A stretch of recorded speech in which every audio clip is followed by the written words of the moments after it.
Magandang oras mga kababayan, mga ka-Golden Boy. Well, ngayon ay mayroon na tayong sagot sa mga katanungan kung si Amy Marcos ba talaga ay anak ni FM, ni Ferdinand Marcos. Dahil marami ang nagsasabi na itong si Amy Marcos ay anak daw ni, sino ba yun? Lacson daw. At mayroon pang isa. Dito ay masagot na ang ating katanungan. Dahil mismo si Imelda Marcos dito sa interview ni Winnie Munsod sa kanya ay sinagot ni Imelda Marcos ang mga tanong na yan. Kung legit ba na anak nila ni Ferdinand Marcos itong si Amy Marcos. Kasi nga bakit ganun talaga ang ugali? Bakit nagkaganon ang ugali ni Amy Marcos? Bakit nagkaganon? Na parang hindi niya nanay si Imelda at parang hindi niya kapatid si PBBM. Di ba? Kaya ito ang kasagutan atin panoorin mismo galing sa bibig ni Imelda Marcos. Mga ka-Golden Boy, o pakinggan natin ha. You know, now that we're talking about it, about Amy, alam nyo, hindi ba, ang dami-daming nagsasabi na si Amy is not Ferdinand's daughter. Oo. That she is Lacson's daughter because she looks like Lacson. And you were Ano naman ang Lacson? No, I just want you to lay it to rest because you were married in May 1, 1954 and she was born in November 1955. So you were already married. What? I mean, ano kaya ang dahilan kung bakit hanggang ngayon sinasabi, naku si Amy, anak ni Arsenio Lacson. Bakit Paano naman? nangyari yun? You never heard that?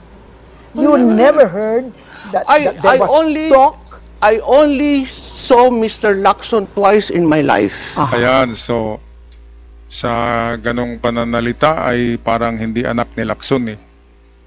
Parang hindi anak ni Lacson mga kababayan. Atin muna i-thrilling konti ha. Hindi mo natin ipapatuloy, short video lang to eh. Sa palagay niyo ba ay hindi nga? Kasi si Imelda nagsabi na hindi. Pero sabi ng karamihan ay kay Lacson daw. Pero sabi ni Imelda, 2 beses lang sila nagkita ni Lacson. Itong Lacson yata na ito yata yung ama ni di ba? Ni Ping Lacson, dahil sila Ping Lacson ay politiko ang niyan eh, ang pinanggalingan ng pamilya. Kaya mga prominent names ang mga Lacson. Katulad din yan ng mga recto, yung mga ganyan.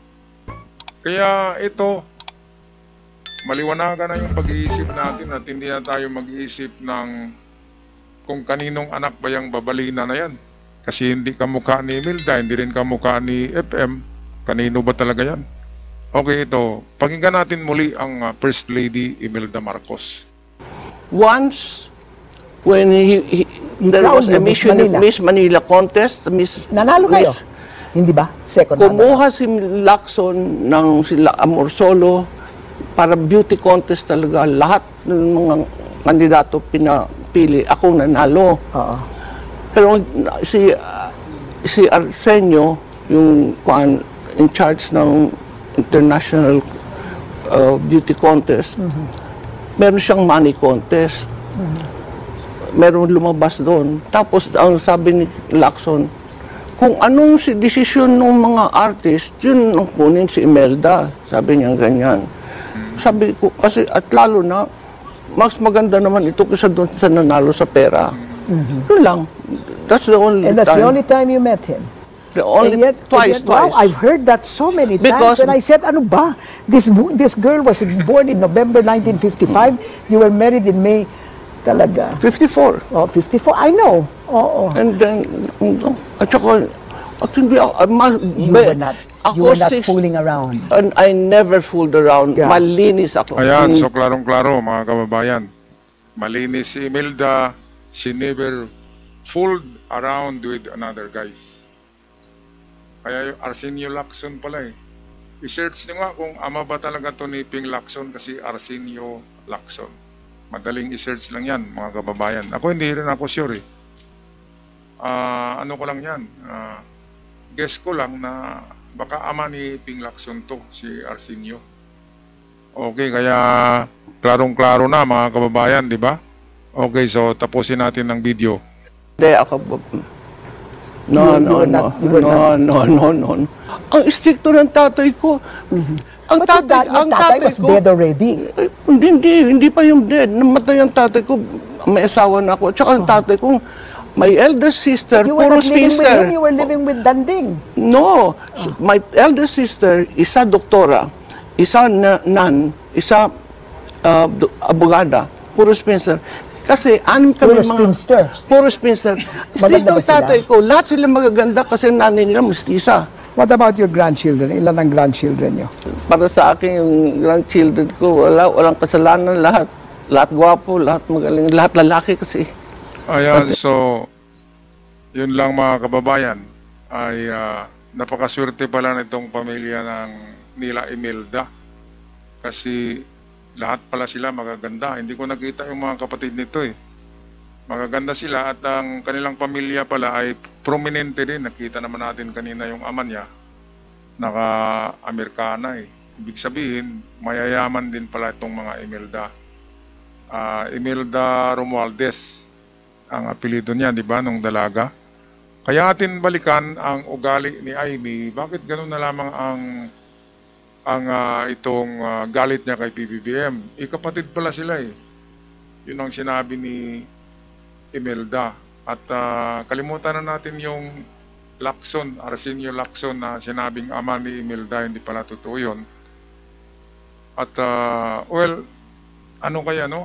Maraming nagsabi na dahil daw sa hindi nabigyan ng ginto si Amy na beneficiary ang tanging beneficiaryo lang pala dyan ay si PBBM ni Marcos. Yun ang sabi ng iba kaya sobrang galit ni Amy. Ang iba naman dyan ay sabi sa inheritance daw, mas marami daw ang binigay ni FM sa kanyang last will kay Bongbong Marcos at kukunti lang sa mga babae. Parang tatlo lang yata sila magkapatid, di ba? Dalawang babae at siya lang mag-isa na lalaki. Kaya sa kanya nabigay ang majority. Katulad sa amin, sabi ng father ko sa kanyang last will na sa akin yung kalahati ng ari-arian niya bago siya namatay. Pero hindi tinupad ng mga kapatid ko. Hindi nila binigay sa akin ng kalahati bagkus pareho kami ng hati sa properties ng ama ko. Hindi na rin ako nagpursige dahil equal. Sige, equal na lang tayo kahit na sinabi ng papa ko na malaki ang hati ko kasi ako lang yung lalaki. Pareho pala kami, tatlong babae sa amin, ako lang isa lalaki. Kaya dapat ako pa yung bunso Kaya sa akin nga ibigay yung kalahati ng properties. Pero nang namatay na yung papa ko, ay nakalimutan ng mga kapatid ko yon ng last will. Ngayon, hindi na ako nag-contest pa, hindi na ako lumapit pa ng abogado kasi magkapatid lang eh. Okay na yon, equal na hatian, di ba mga kababayan? Pero ganun talaga eh, ang nangyari kay Bongbong, mas malaki ang mana niya kay Marcos sa kanyang ama. At yung sa mga babae ay kukunti lang. Dahil nga, tradisyon natin yan eh, na kapag bunsong lalaki at tanging lalaki lamang sa pamilya, doon talaga ibibigay ang malaking mana. Di ba mga kababayan, sa tradisyon ng Pilipino yan Pero sa tradisyon ng international law, ay pareho, babae ka man o lalaki, pareho ang hati sa mga manang properties. Alright, so ako'y magpaalam na. Maraming salamat. At huwag kalimutang suportahan yung isang channel natin, The Art Lover Millennials. Kasi baka masara na itong channel na to. At doon na tayo magkita-kits, mga kababayan. Click nyo lang yung blue link sa ating pin. At sa title, yung sa baba ng title, merong blue link. Click nyo lang, lalabas na yung channel na The Art Lover. Maraming salamat sa suporta, pag-subscribe at palaging pag-subaybay sa ating channel. Hanggang sa muli, Paalam at ingat ang lahat. Love and peace. And advance Merry Christmas.